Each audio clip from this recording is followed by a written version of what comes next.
बनेबा summer special refreshing तरबुजर सरबत किंबा juice जोटा कि हेल्दी नेचुरल एवं हाइजेनिक अटे कारण यह आमे घरे तैयारी करिबा। यहाकू बनेबा बहुत सहज एवं फटाफट तैयारी होई जिवो। गोटे बड़ साइज रो तरबुज को काटी करी फाळे तरबुज नेइछि। फाळे तरबुज रे आमे जूस बनेबा। बाकी फाळे तरबुज को मु परे व्यवहार करिवि। तरबुज को बड़ बड़ पीसेस रे काटी नेइछि। तापरे तरबुज रो ग्रीन चोपा एवं व्हाइट पार्ट को भी काटी करी बाहर कर नबा। ता सहित तरबुजर मंजी गुडी को भी बाहर करी एभली छोट छोट पीसेस रे काटी नबा। तरबुजर व्हाइट पार्ट को हमें जूस रे व्यवहार करिबा नहीं, केवल लाली पार्ट को ही व्यवहार करिबा जहा फल रे जूस रो कलर बहुत बढ़िया आसीबो। एबे मु गोटे गिना रे आधा गिना पानी नहीं एथिरे 2 चम्मच सब्जा मंजी किंबा बेसिल सीड्स को 5 मिनिट पूर्वरु बतुरई रखिथिली। आपण माने जानिथिबे एही सब्जा मंजी हमर हेल्थ पई बहुत उपकारी अटे। खरा दिने एहा हम पेट को बहुत ठंडा रखे। आपण एठारे देखि पारुथिबे सब्जा मंजी 5 मिनिट रे केते बढ़िया फुली जाईछि। एहा को हमें तरबुजर जूस रे यूज करिबा। एबे हमें काटी की रखिथिबा तरबुज को गोटे मिक्सर जार रे दबा।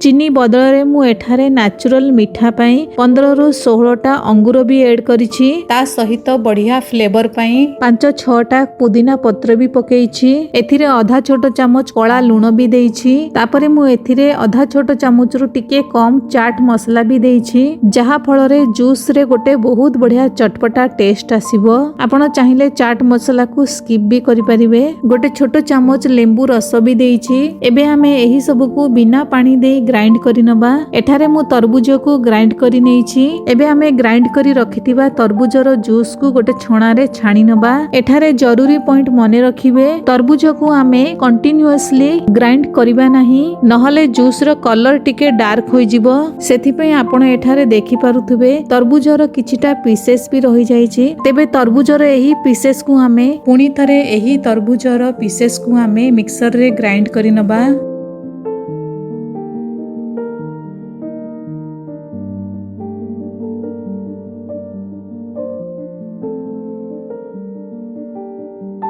एठारे आपण देखि पारुथुबे मु जूस को भलो भाबरे छाणी नेइछि। जूस रो कलर केते बढ़िया आसीछि। तरबुजर जूस हमरो रेडी अछि। एहा को हमें एबे सर्व करिबा। ग्लास रे आइस क्यूब दुईटा करी पकेइछि। एबे हमें एथिरे जूस को पकेइबा। एबे हमें जूस रे बतुरई रखिथिबा 2 चम्मच सब्जा पकेइबा। अल्प किछि गोलमरीच गुंड भी पकेइछि। तापरे मु एथिरे 1 रु 2 चम्मच तरबुज को एबोली छोट छोट चुना चुना काटी की पकेइछि।